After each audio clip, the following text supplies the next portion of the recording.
Assalamualaikum warahmatullahi wabarakatuh.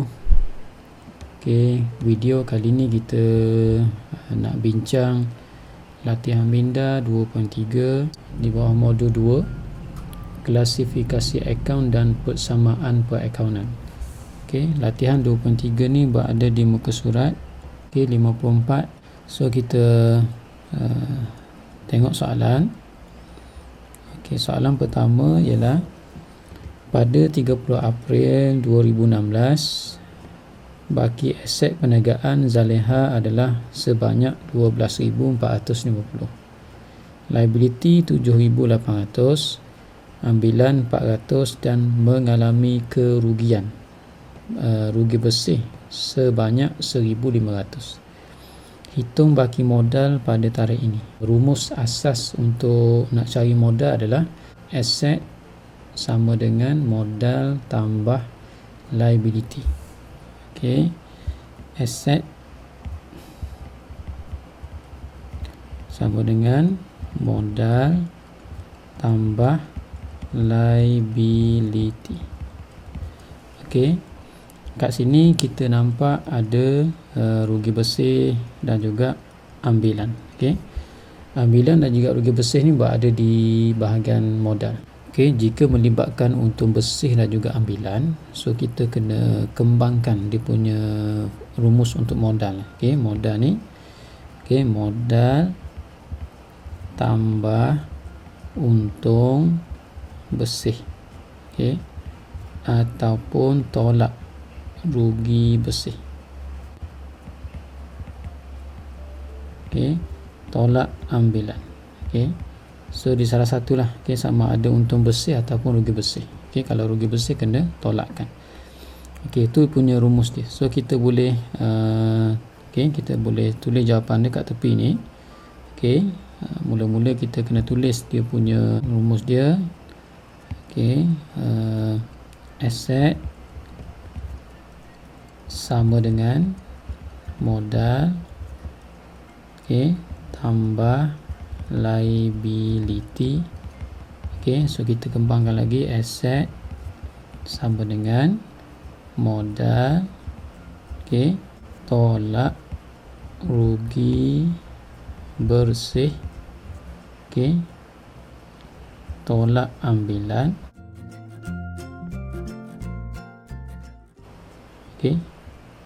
dan tambah liability.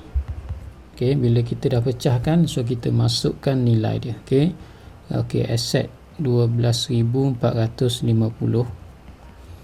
modal belum tahu lagi, rugi bersih 1,500, ambilan 400, liability ialah 7,800. Kita ambil maklumat yang diberilah. So kita buat operasi matematik macam biasa. 12,450 modal. Yang ni kita kira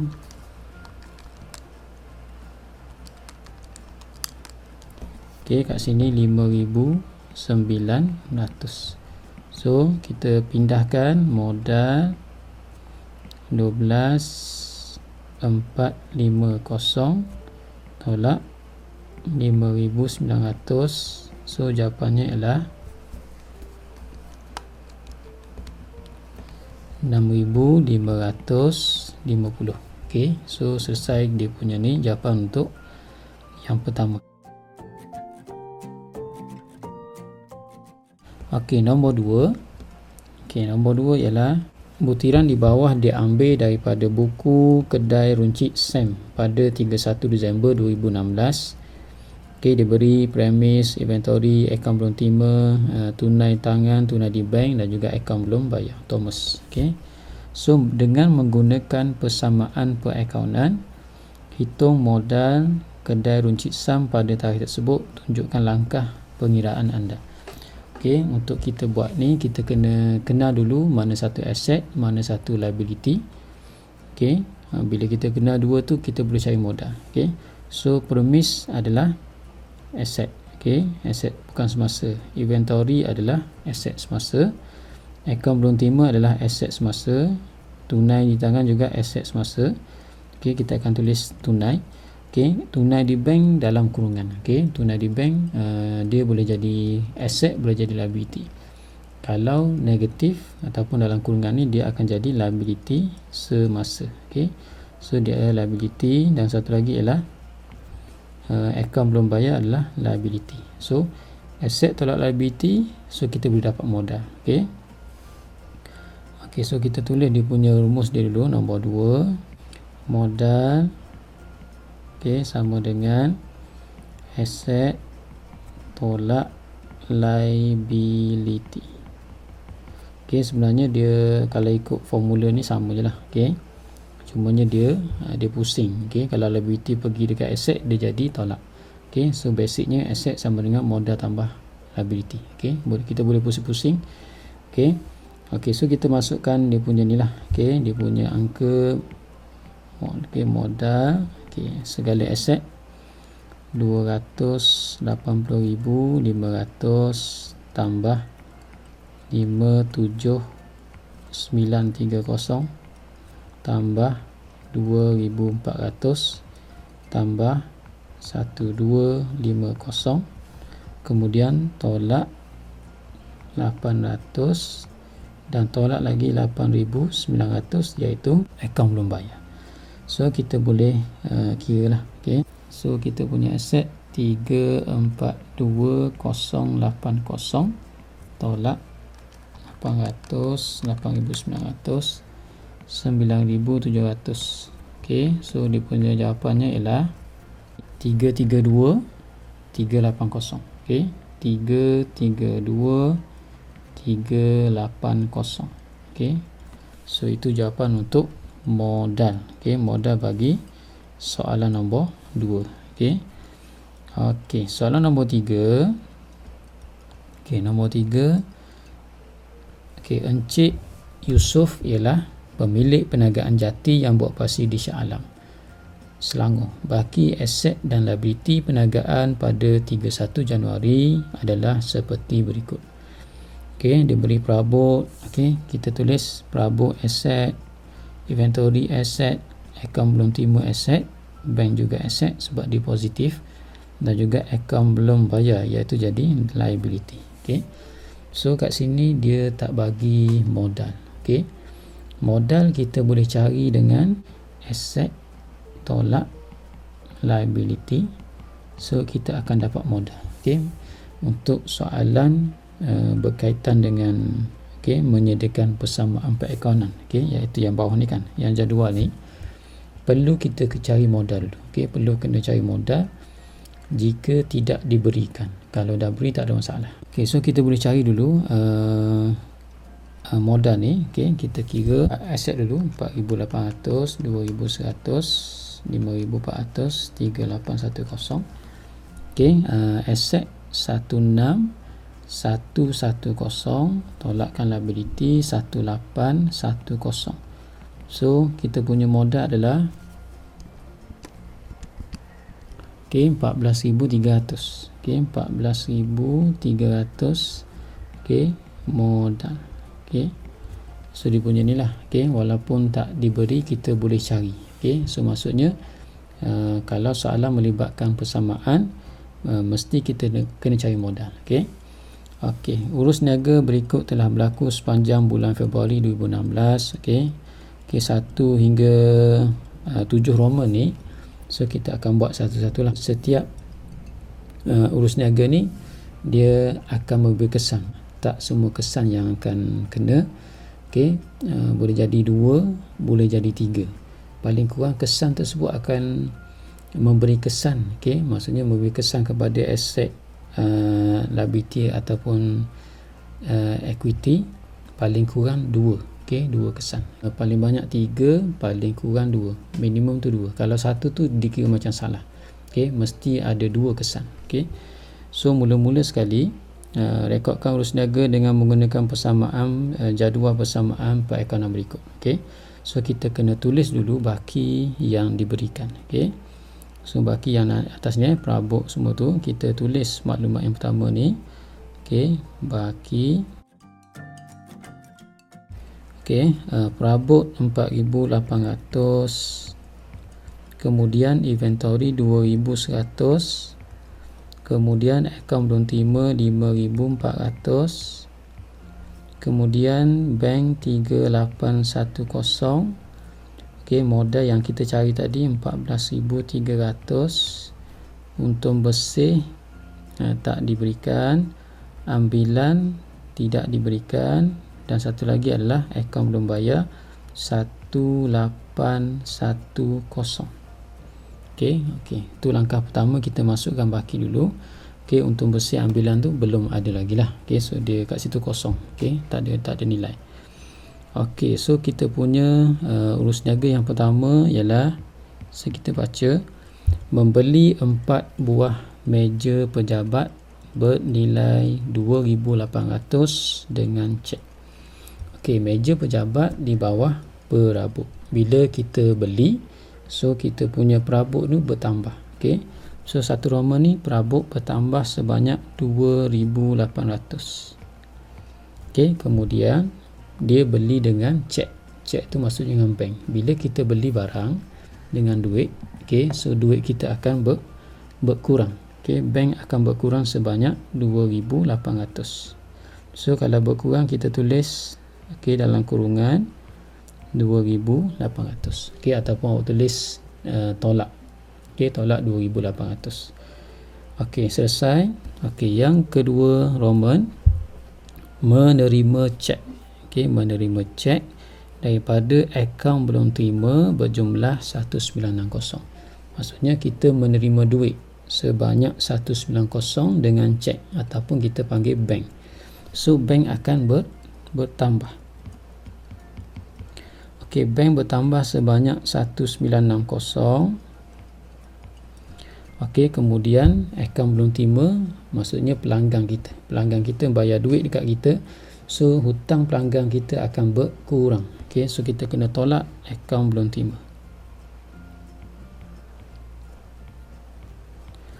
Okey, so selesai yang 2 Roman. Okey, yang 3 Roman, sekeping cek daripada akaun belum terima bernilai 410 tidak dilayan. Okey, tidak dilayan oleh bank. Maksudnya kita kena pulangkan balik duit tersebut. Okey, duit tu kira tak masuklah dalam bank. Okey, so apabila berlaku cek tak layan, so kita kena tambah balik hutang perniagaan, kita kena tambah semula. Okey, jumlah hutang akaun belum terima. Okey, so akaun belum terima akan bertambah 410. Okey, yang ketiga, okey, akaun belum terima bertambah 410. Okey, apa jadi pada bank? Okey, duit bank yang kita dapat, sepatutnya dapat, tapi berlaku cek tak layan. Maksudnya duit cek tendang, kita panggil cek tendang. Okey, so duit dalam bank tu akan berkurang sebanyak 410. Okey, so kena tolak 410. Okey, yang seterusnya ialah Encik Yusof mengambil 600 untuk membayar yuran sekolah anaknya. Okey, dia mengambil, okey, tak sebut barang tapi dia sebut RM600, maksudnya merujuk kepada duit. Okey, duit kat sini duit bank lah. Okey, duit bank. Okey, so bila dia ambil duit, Encik Yusof mengambil duit sendiri dalam bank, mengambil duit perniagaan, so duit bank akan berkurang.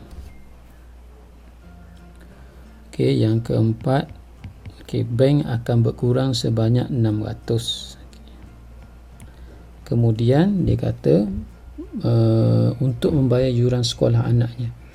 Okey, bila sekolah yuran anaknya ni maksudnya melibatkan hal peribadi. Bila peribadi, dia akan memberi kesan kepada ambilan. Okey, dia sebenarnya bukan untuk anaknya, untuk isterinya, untuk diri sendiri juga dia anggap sebagai ambilan. Okey, so ambilan akan bertambah sebanyak 600.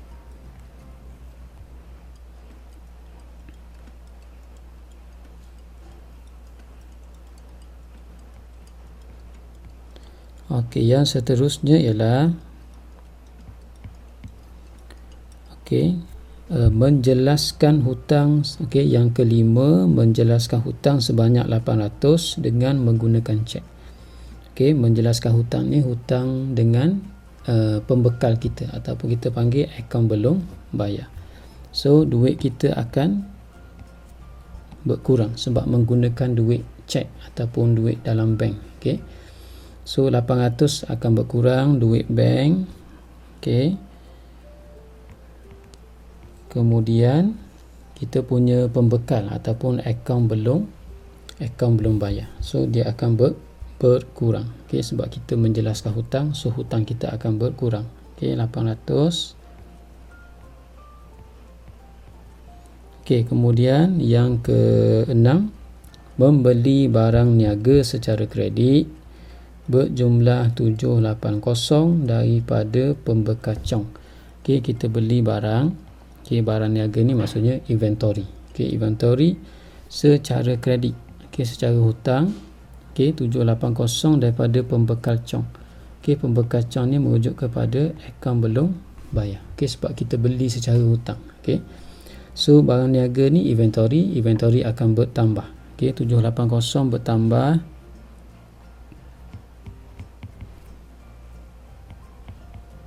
Okey, kemudian 780 akan bertambah juga dekat pembekal. Okey, maksudnya hutang kita dengan perniagaan juga, hutang kita dengan pembekal juga bertambah. Okey, 780. Okey, dan satu lagi ialah yang ke-7, inventory pada kos 1050 dijual dengan harga 2050 secara tunai dan dibankkan. Okey, so kita menjual inventory. Okey, jual barang lah. Okey, jual barang, inventory, kos 1050. So inventory akan berkurang. Inventory berkurang dengan harga kos. Okey, dengan merujuk nilai kos. Okey, so dekat 7 Roman. Okey, yang 7 Roman. Okey, nilai inventory akan berkurang sebanyak 1050. Okey, kita gunakan nilai kos. Kemudian kita jual dengan harga 2050. Okey, dengan tunai. Okey, kemudian dibankkan, masuk dalam bank lah. Okey, 2050 memberi kesan kepada bank. Okey, bank akan bertambah sebab duit masuk. Okey, duit masuk, so bank bertambah 2050. Okey, kemudian kita lihat perbezaan dia. 2050 dengan 1050. Okey, berlaku, kita nampak perbezaannya sebanyak 1000. Okey, 2050 tolak 1050 adalah 1000. Okey, 1000 ni adalah kita nak tahu untung atau rugi. Okey, okey, dia melibatkan untung atau rugi lah. Okey, okey, so kita kira harga yang kita jual lebih tinggi daripada harga kos. So kita, okey, itu adalah untung. Okey, memberikan kesan kepada untung bersih. Kalau kita jual kurang daripada harga kos, rugi. So kita tulis juga di untung bersih, tapi kita tulis negatif. Okey, kurungan. Okey, so kat sini lebih 1000. So kita memberi kesan kepada untung bersih sebanyak 1000.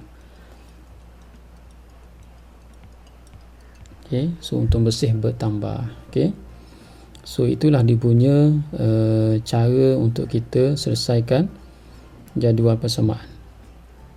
Okey, biasanya soalan minta kita buat persamaan dan juga jumlah. Okey, menjumlahkannya. Okey, so kita nak tahu dia punya betul atau salah. Okey, kita boleh jumlahkan. So kita akan lihat aset dia akan sama dengan equity tambah liability. Okey, so kita cuba ni kirakan jumlah dia.